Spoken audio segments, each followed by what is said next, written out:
ओम शांति। आज समझते हैं परमात्मा को सर्वव्यापी क्यों कहते हैं।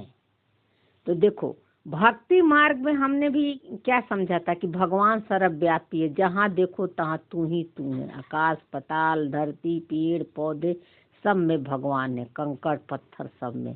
लेकिन जब ज्ञान में आए तो ये पूरी समझ हो गई कि भगवान सर्वव्यापी नहीं है, गॉड इज वन, एक निराकार परमात्मा है जिसको हम सदा शिव कहते हैं।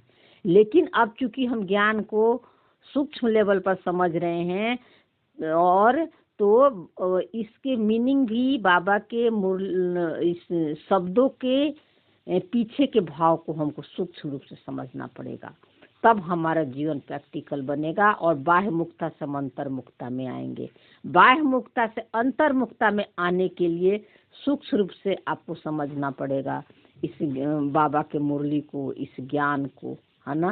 तभी आप समझ पाओगे, आपकी स्थिति बनेगा, आपके संस्कारों में चेंजेस का अनुभव आएगा और आपका सहज योग हो जाएगा।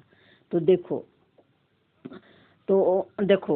परमात्मा का मतलब, सर्वव्यापी का मतलब ये होता है सर्व प्लस व्यापी, यानी सर्व आत्माओं को नॉलेज में बाप है, सारे मनों को नॉलेज में वो गुरु है। जितने भी आप संसार में मन देख रहे हैं, इस मन को ही तो बाबा आत्मा बोलता है ना, वो सबका नॉलेज में गुरु है बाबा, है ना, परमात्मा।